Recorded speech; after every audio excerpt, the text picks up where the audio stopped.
এই চেয়ার দেখে যন্ত্রণা বাড়ে, এই চেয়ার দেখে কষ্ট বাড়ে, এই চেয়ার দেখার পরে মাঝে মাঝে দূর থেকে দেখে কষ্ট অনুভূতি বেড়ে যায়। কয়দিন আগে, মাত্র 2 দিন আগে সম্ভবত দেখলাম আমাদের ওবায়দুল কাদের, যিনি আওয়ামী লীগের সাধারণ সম্পাদক এবং বাংলাদেশের সেতু যোগাযোগ মন্ত্রী ছিলেন, এই মানুষটা বলেছিলেন 41 সাল পর্যন্ত ক্ষমতায় থাকবেন, অথচ এখন হাসপাতালে শুনছি সংকটাপন্ন অবস্থায় রয়েছে। আমরা দোয়া করি আল্লাহ যেন তার সুস্থতা দান করে দেয়, কারণ এত তাড়াতাড়ি চলে যাওয়া তো হবে না, ঠিক না বেঠে? এত তাড়াতাড়ি চলে গেলে কি হবে? কারণ চেয়ারের যন্ত্রণা দেখার দরকার আছে না নাই? 41 সাল পর্যন্ত অন্তত ক্ষমতায় না থাকেন, দুনিয়ায় থাকার দরকার আছে না নাই? দেখেন দুনিয়ার লীলা খেলা, ক্ষমতার অহংকার চিরস্থায়ী হয়, ক্ষমতার বড়াই চিরকাল করা যায়, কিন্তু ঈমান যার আছে, আমল যার আছে, দুনিয়ায় আধিপত্য তার, আখিরাতেও আধিপত্য তার আছে না নাই? যে সত্যের পথে চলে, যে কোরআনের কথা বলে, যে নামাজ পড়ে, রোজা করে, আল্লাহর হুকুম আহকাম মেনে চলে, অন্তত সে প্রাউড ফিল করতে পারে, কারণ জমিনের ওপারে আল্লাহ আছে না নাই? দুনিয়ার ওপারেও কে আছেন? আল্লাহ আছেন। আল্লাহ রাব্বুল আলামিন আমাদের বড় অভিভাবক, তিনি বাংলাদেশেও আছেন, ভারতেও আছেন, অস্ট্রেলিয়ায়ও আছেন, লন্ডনেও আছেন, আমেরিকায়ও আছেন, আবার দুনিয়ার ওপারেও আল্লাহ আছে না নাই? আমাদের অভিভাবক কে? চিল্লায় বলেন কে? আমার যুবকেরাও বলেন আমাদের অভিভাবক কে?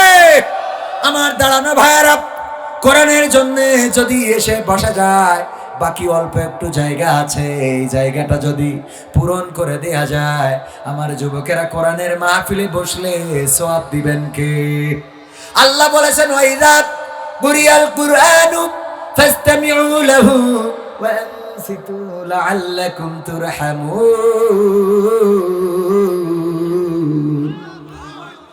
যখন তোমাদের সামনে কোরআন থেকে বলা হবে, কোরআন থেকে পড়া হবে, তখন তোমরা চুপ থেকে হৃদয়ের কান দিয়ে শুনবে, যাতে করে তোমাদের উপরে আল্লাহর রহমত বর্ষণ হতে পারে।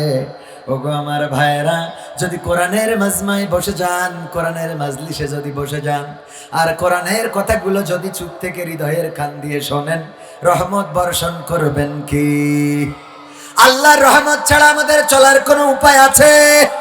আল্লাহর রহমত যদি না থাকে হাঁটতেও পারবেন, আল্লাহর রহমত যদি না থাকে দেখতেও পারবেন না, আল্লাহর রহমত যদি না থাকে শুনতে পারবেন না, আল্লাহর রহমত যদি না থাকে বলতে পারবেন না।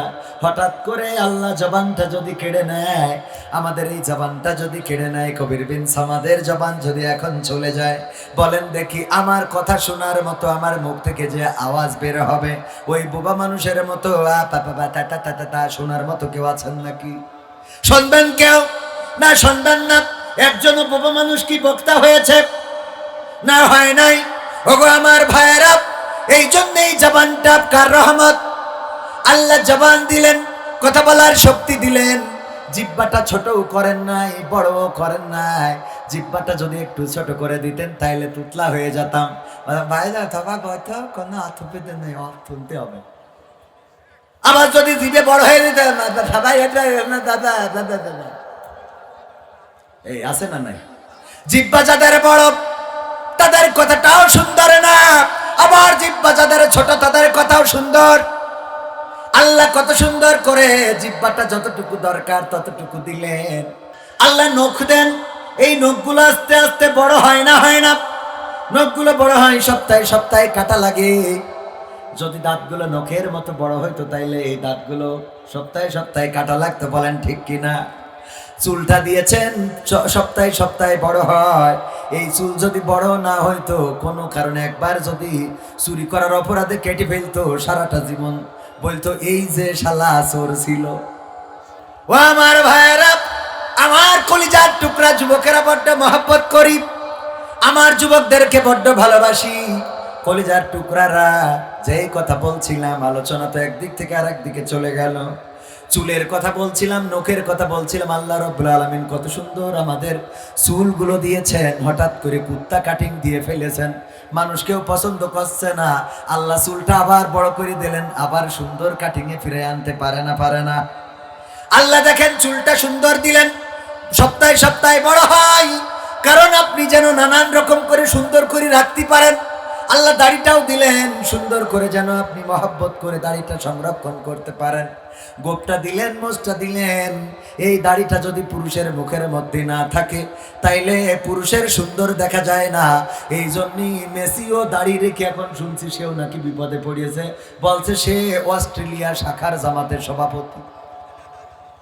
দাড়ি রাখলে অনেকেই মনে করে জামাত করে, ঠিক না বেটে? মেসি ফুটবল দলের জামাত ইসলামের সভাপতি, ঠিক না বেটে? দাড়ি রাখলেই মনে করে এরা মনে হয় এই ইসলাম সেই ইসলাম। আসলে দাড়ি রাখা কার সুন্নাহ? আর দেখেন সুন্নাহ মানেন আর না মানেন, ভারতের ক্রিকেটার সবার মুখে দাড়ি আছে না নাই?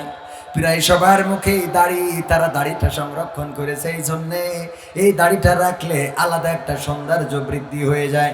অথচ এই একই দাড়িটা আছে এই মহিলাদের মুখের মধ্যে আল্লাহ দিয়ে দিয়েছে, ওই মহিলা আর লোকালয়ে ঘুরে বেড়াতে পারে না, বলেন ঠিক কিনা? এমন মহিলা আছে না নাই?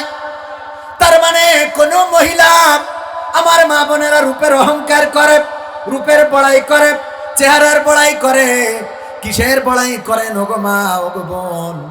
আল্লাহ কিছু না, শুধুমাত্র যদি আপনার চেহারার মধ্যে একটু দাড়ি গজাইয়ে দিত, তাইলে আপনার চেহারার দিকে কুত্তাও তাকাতো না, ঠিক না বেঠে? আর ওই নিয়ে আপনি লাইলাতুল ফেব্রুয়ারিতে গদখালি মেরি বেড়ান। আমার আল্লাহ বলছেন ওই পরকালের ময়দানে আমি তোমাদের মুখে আঠা লাগিয়ে দেব, তোমাদের হাতের জবান খুলে দেব, তোমাদের হাত পা আমার সাথে কথা বলবে আমার হিসাব গ্রহণ করার জন্য। তোমাদের হাত পা চোখ কান নাক মুখ এগুলো যথেষ্ট হয়ে যাবে।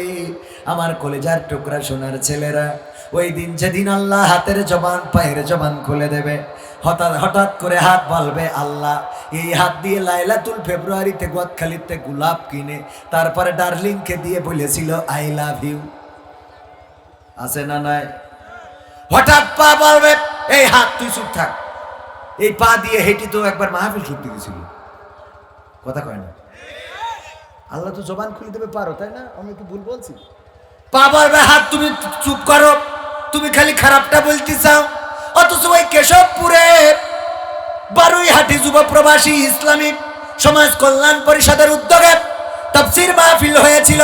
ওই মাহফিলে শীতের রাত আমার এই পা দিয়ে হেঁটে হেঁটে গিয়েছিল, এইটা কও না কেন? তখন চোখ বলবে পা যা বলেছে কথা সত্য, কিন্তু হাত যা বলেছে সেটাও সত্য।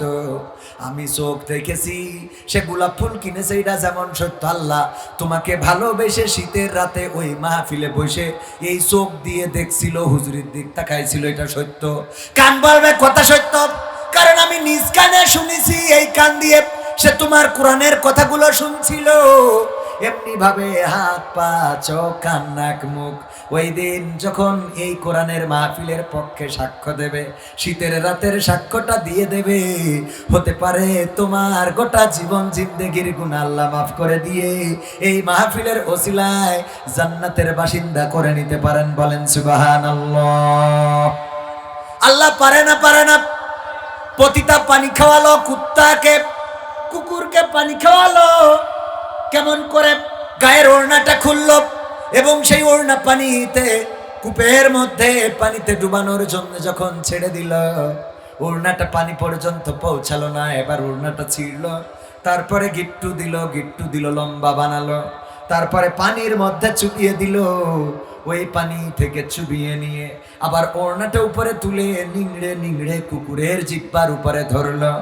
আল্লাহ রাব্বুল আলামিন বললেন ওগো আমার বান্দা, ওগো আমার বান্দি, যতই তুমি পতিতা হও না কেন, আজকে কুকুরকে যেমন করে পানি পান করায় তুমি তারে বাঁচালে, আমার আত্মা আমি রব খুশি হয়ে গিয়েছি। আমি তোমার জীবন জিন্দেগির গুনাহ মাফ করে দিয়ে তোমাকে জান্নাতের জন্য কবুল করে নিলাম। আল্লাহ রাব্বুল আলামিন পারেন, সেই ক্ষমতা আল্লাহর আছে না নাই? আল্লাহ যদি চান কারো জুমার নামাজের বদৌলতে মাফ করে দিবেন, আল্লাহ যদি চান কারো ঈদের নামাজের কারণে মাফ করে দিবেন, কারণ অনেকেই আছে শুধু ঈদের নামাজ পড়ে, এমন আছে না নাই? আছে না না? অনেকেই আছে শুধু ঈদের নামাজ পড়ে। আমরা বলি 2 বছরে 2 বার ঈদের নামাজ পড়ে কোনো লাভ নাই, কিন্তু আল্লাহ রাব্বুল আলামিন যদি তার বান্দাকে ঈদের নামাজেও ক্ষমা করতে চান, ক্ষমা করতে পারে না, পারে না। আল্লাহ কারো মুখাপেক্ষী নন, কারো কাছে জবাব দেন না। আল্লাহর কাছে জবাবদিহিতা করবেন, আল্লাহর কাছে জবাবদিহিতা চাইবেন, এমন কেউ আছেন নাকি? এমন কেউ নাই, বরং তার কাছেই সবাই জবাবদিহিতা করবে, তার কাছেই সবাই মুখাপেক্ষী, তার কাছেই সবাইকে ফিরে যেতে হবে। ওগো আমার ভাইয়ের, আল্লাহ সবার কাছে জবাব নিবেন, আল্লাহর বিচারের কাঠগড়ায় সবাইকে দাঁড়াতে হবে। এই জন্য আল্লাহর রহমত থেকে আমরা নিরাশ হতে পারি। লা তাকনাতু মির রাহমা, আল্লাহর রহমত থেকে নিরাশ হতে পারি না ভাইয়েরা আমার। সূরা ইয়াসিন থেকে বলছিলাম, আল্লাহ বললেন আল-ইয়াউমা নাখতিমু আলা আফওয়াহিহিম ওয়া তুকাল্লিমুনা আইদিহিম ওয়া তাশহাদু আরজুলুহুম বিমা কানু ইয়াকসিবুন। ওই দিন হাতের জবান খুললে আমার মা বোনদের ব্যাপারে বলবে আল্লাহ, হাত বলবে আমি সাক্ষী, এই হাত দিয়ে ওর বয়ফ্রেন্ডের কাছ থেকে টাকা টাইনতো। কথা কয় না, এগুলো মনে হয় পাওয়া যাবে না। হাত বলবে লাইলাতুল ফেব্রুয়ারির দিন R15 চড়েছিল, হ্যাঁ, পিছনে বসে কান্দের পরে হাত দিল, আল্লাহ এই হাত দিয়ে আবার মাঝে মাঝে চিমটি কাটছিল, জানে মাঝে মাঝে চিমটি কাটছিল। আল্লাহ আমার মা বোনদের ব্যাপারে বলবেন, তখনই আবার পায়ের জবান খুলে যাবে, পা বলবে আল্লাহ এই কাজটা করেছে কথা সত্য, কিন্তু এই পা দিয়ে আবার দিনের জন্য তিনি কিছু কাজ করেছেন। এই পা দিয়ে তিনি কোরআন শিখতে যেতেন, এই পা দিয়ে হেঁটে যেয়ে বক্তব্য অথবা কোরআন শিখাতো যে মহিলা, তার কাছে কোরআন পড়তেন। এই পা দিয়ে দাঁড়িয়ে নামাজ পড়েছেন, তারাবি পড়েছেন, এই পায়ে আমার পায়ে দাঁড়িয়ে ইবাদত বন্দেগী করেছেন। কান বলবে কথা সত্য, আমি কানে শুনেছি, চোখ বলবে কথা সত্য, আমি দেখেছি। এমনি ভাবে জবান খুলে দেবে ভালো কাজগুলো, আর খারাপ কাজগুলো নিয়ে হাত পা তারা কথা বলা শুরু করে দেবে। ও আমার ভাইয়েরা, ওই দিন ভালো কাজ যদি না থাকে তাইলে হাত পা কি বলতে পারবে? কথা কয় না। এই জন্য ভালো কাজের দরকার আছে না নাই? এবার অনেকেই আছে ভালো কাজও করে খারাপ কাজও করে, এই ভালো আর খারাপের সংমিশ্রণ করা যাবে না। আল্লাহ রাব্বুল আলামিন যদিও ভালোটাও দেখাবেন খারাপটাও দেখাবেন, কিন্তু মাঝে মাঝে মাথায় রাখতে হবে, যদি আপনার স্ত্রী সয়াবিন তেল কিনতে দেয়, এই যে বোতল দিলাম সয়াবিন তেল কিনবা, রান্নার জন্য তেল ফুরাই গেছে, কি কিনবা? সয়াবিন তেল কেনার জন্য বাজারে যখন যাচ্ছে, মেয়ে বলতেছে বাবা আমার নারিকেলের তেল নাই, মাথাটা ঠান্ডা করার জন্য নারিকেলের তেল কিনবা। রওনা দিয়েছে, হঠাৎ করে বাড়িতে যে কাজ করে মেশিন চালাই, চালো মেশিন, বলতেছে মেশিনের ডিজেল ফুরাই গেছে, 1 লিটার ডিজেল নিয়ে আসবেন। আবার মোটরসাইকেলের ড্রাইভার বলতেছে পেট্রোলও নাই, যদি পারেন 1 লিটার পেট্রোল নিয়ে আসবেন। আবার আর একটা গাড়ি ছিল ওই যে ট্রাক্টর, বলতেছে মোবিল চেঞ্জ করতে হবে, যদি পারেন মোবিল নিয়ে আসবেন। বাড়ির মালিক চিন্তা করলো এত বোতল না নিয়ে একটা বোতল নিয়ে যায়, বড় ধরে একটা ঢং নিয়ে গিয়েছে, নিয়ে যেয়ে সয়াবিন তেলের দোকানে যেয়ে বলছে 1 কেজি সয়াবিন তেল দেন। এরপরে যেয়ে ডিজেলের দোকানে যেয়ে বলছে 1 কেজি ডিজেল দেন। মোবিলের দোকানে যেয়ে মোবিল, পেট্রোলের দোকানে যেয়ে পেট্রোল, সব এক ঢমের মধ্যে ভরিস। বাড়ি এনে স্ত্রীর বলছে না যতটুকু লাগে নিয়ে আনে। এখান থেকে মেয়ের বলছে তোমার যতটুকু নারিকেলের তেল লাগে নিয়ে আনে। এখান থেকে মেশিন চালানোর জন্য ডিজেল যতটুকু লাগে নিয়ে আনে। এইগুলো যখন তরকারি রান্না করেছে, তরকারি কি খাওয়ার কায়দা আছে? মেয়ে যখন ওইটা মাথায় মেখেছে, স্কুলে যাওয়ার পরে বলছে তুই বেরো বাড়িতে, না বাড়িতে না স্কুলতে বেরো, তুই স্কুলতে বেরো, ডিজেল মেখে আইছিস কেন? কথা কয় না। মেশিনে ভরেছে, মেশিন আর স্টার্ট নেয় না। সকালবেলা আগুন ধরে নাকে ধরতেছে, তাও স্টার্ট হয়। না, কারণটা কি? কারণ সব এক ঢমের মধ্যে ভরে ফেলেছে। ও আমার ভাইরা, এমন করা যাবে না। নামাজও ভরলাম, রোজাও ভরলাম, সিনেমাও দেখলাম, পরিমণি, রুনা লায়লা, এন্ড্রো কিশোর, রশ্মিকা মান্দানা, কারিনা কাপুর, ঐশ্বরিয়া রায়, সব এক ঢমের মধ্যে ভরলাম। যে শয়তানের যেটুক লাগে নাও, আল্লাহর যেটুক লাগে নাও, দেখা যাবে কোনো জায়গায় কাজ হচ্ছে না। কথা কি বুঝেছেন? কথা কি বোঝা গেল? এই জন্য সব এক ঢামে ভরা যাবে। নদীর পানি যদি, খালের পানি, পুকুরের পানি যদি সেচতে চান, এই সেচার জন্য 10 জন যুবক নেমে গিয়েছে। মাঝখান ভাগ করে নিয়েছে, মাঝখান সোজা এই পর্যন্ত মাঝখান। এইবার সেচতেছে। সারাদিন যদি শেষে বলেন শেষ হবে নাকি? যদি হুজুরির ডেকে নিয়ে যাইতেও হবে। কারণ কি? মাঝখানে বান্দল দেয়া নেই, বাদ দেয়া নেই। এই জন্য অন্যায় অপরাধ থেকে আগে বাদ দিতে হবে, নিজের সিদ্ধান্ত নিতে হবে। মসজিদে যেহেতু ঢুকেছি, আর সিনেমা হলে যাব। আল্লাহর কোরআন যেহেতু ধরেছি, এই হাত দিয়ে আর তাস ধরবো। আল্লাহর কোরআন যেহেতু আঙুল দিয়ে পড়ি, সুতরাং আঙুল দিয়ে পড়ি আলিফ লাম মিম, যালিকাল কিতাবু লা রাইবা ফীহি হুদাল লিল মুত্তাকিন আল্লাযীনা ইউমিনুনা বিল গায়বি ওয়া ইউকিমুনাস সালাত ওয়া মিম্মা রাযাকনাহুম ইউনফিকুন। এমনি আঙুল দিয়ে পড়ি না। যেই আঙুল দিয়ে কোরআন পড়লাম আল্লাহ, ওই আঙুল দিয়ে আর কিরাম ভোটের গুটি মারব না। কথা কয় না? বাঁধের দরকার আছে না নাই? যখনই বাদ দেবেন, মহিলা প্যান্ডেলে লোক ধরতেছে না, একটু চেপি বসবে।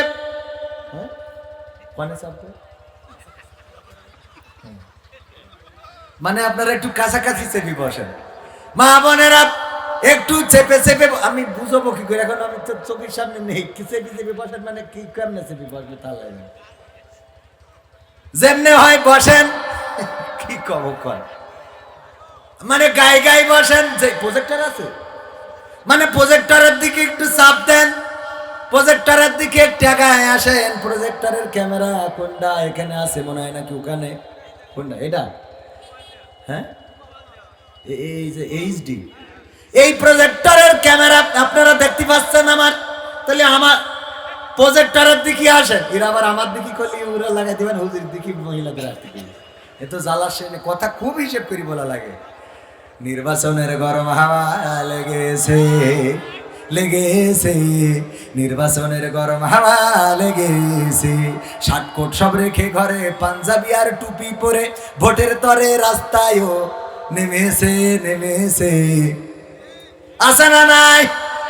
নির্বাচনের গরম হাওয়া মানে আমি তো শিল্পী মানুষ, অল্প শিল্পী আর কি, খালি মন গানের দিকে টেনে নিয়ে যাচ্ছে।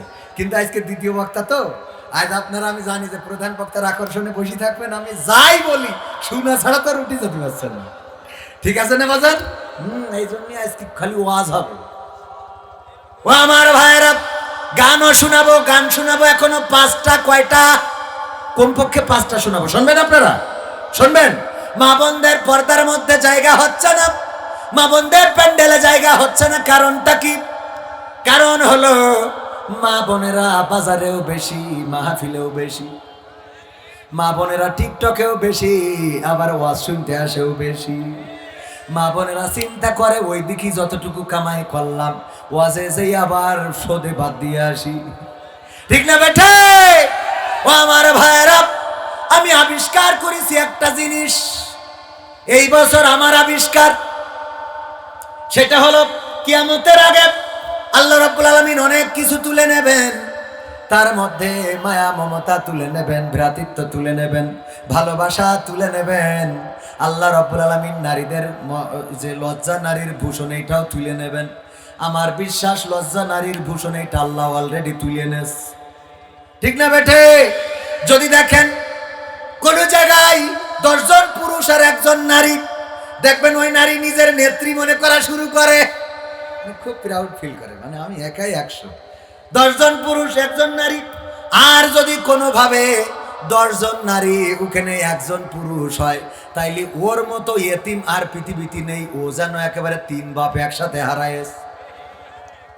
এই খেয়াল করে দেখবেন, মানে ওর চেহারার দিকে তাকায় নূর খায়দান এই যে কখন না জানি ধর্ষণ করি বসে। ও 3 বাপ একসাথে হারাইছে, মানে আদি পিতা আদমের হারাইছে, জাতির পিতা ইব্রাহিমের হারাইছে, আর নবী মুহাম্মদ এই আসল বাপের হারাইছে। তাহলে কয়টা গেল? আবার তো তুই একজনের আর একটা পিতাও আছে, পিতা বঙ্গবন্ধুরও হারাইছে। এরকম আছে না নাই? ও গো আমার ভাইয়েরা, তার মানে একজন মেয়ে অনেক পুরুষের মধ্যে সে দেখবেন নিজের প্রাউড ফিল করে, মনে করে আমি একাই 100। দেখবেন যে মহিলারা পারফরমেন্স করে, সামনে দর্শক শ্রোতা পুরুষ না মহিলা থাকে। ওই যে গান গায় না, জ্বালাইয়া গেলা মনের আগুন নিভাইয়া গেলা না, এই যে মনে করেন গান গাইতেছে, নাচ দিচ্ছে তালে তালে ঢেউয়ের সাথে। ওখানে পুরুষরা বেশি থাকে না মহিলা বেশি থাকে সামনে? এই পুরুষের মধ্যে ও এমন নাচা নাচে যে যা কিছু আছে সব তো ওর আবার ঠিক করতে হয়। নাটমাট ঠিক না ভাই? ঠিক কথা কয় না? নাটমাট থাকলি মেশিন নাট হলে কোন নাট কমনে খুলি যেত বলার কোনো ই ছিল না। সত্য বলছি না মিথ্যা বলছি? তাহলে এই নাচা নাচে পুরুষদের সামনে কোনো পুরুষই দেখেছেন ওরকম করে নাচতে? ও ওখানে লজ্জায় মনে হয় বিষ তেল খাবে। যদি এরকম নারীরা থাকে, মহিলারা ধরেন দর্শক সব মহিলা, কোনো পুরুষে যদি স্টেজে তুলি দেওয়া হয়, ও নাচা তো দূরের কথা, ওখানে পিসাব করে নেমেছিল মানে কষ্টে ভয়তে। সত্য বলছি না মিথ্যা বলছি? তো এই লজ্জা নারীর ভূষণ এটা শেষ না আছে এখনো? বুরখা পরেও টিকটক করতেছে, আল্লাহওয়ালা টিকটকার। আর একটা জিনিস এই বছর এসে আমার মনে হইলো যে আল্লাহ তুলে এনেছে, সেটা হলো শীত। কি তুলি না? শীতই বাড়িতে বেরোতে পারছি না।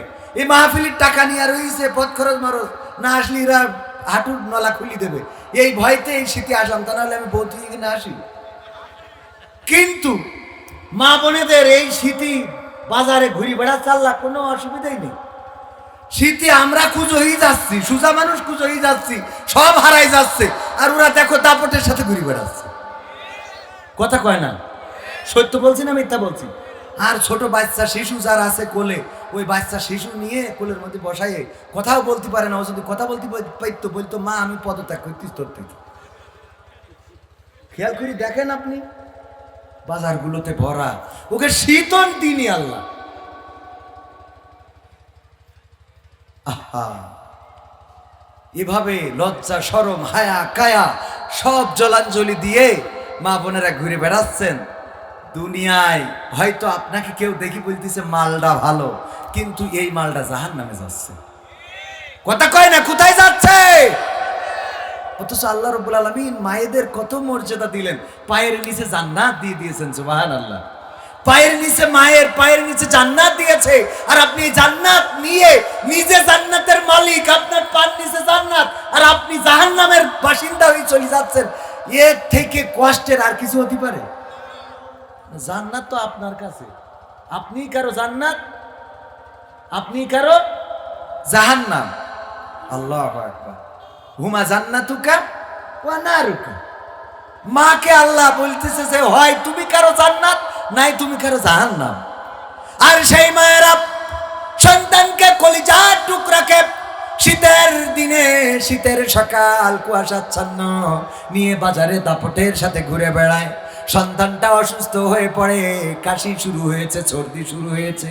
ওগো আমার মা বোনেরা, এমন করা যাবে না, যাবে না, যাবে না। পুরুষদের জন্যই আল্লাহর নবী বলেছেন, পুরুষদের জন্য বাজারটা খারাপ জায়গা। ঠিক না বেঠে? আল্লাহর নবী পুরুষদের জন্য বাজারটাকে খারাপ জায়গা বানিয়েছেন, আর সেখানে নারীরা গেলে তাইলে বোঝেন অবস্থাটা কি। আর এখন বাজারে নারীদের সংখ্যা বেশি, আর পুরুষরা বাজারে পাঠাবে না তো কি করবে? অনেক নারী আছে পুরুষরা যা করে দেয় ওই নারীদের পছন্দ হয় না, এরা স্বামীর নাশুকুরি করে। আল্লাহর নবী বলেছেন জাহান্নামে যাওয়ার জন্য নারীদের অনেকগুলো কারণের মধ্যে 2টা বড় কারণ, তার মধ্যে 1 নম্বর কারণ হলো স্বামীর নাশুকুরি করে। স্বামীর কি করে? না শুকর, স্বামীর প্রতি কৃতজ্ঞ না।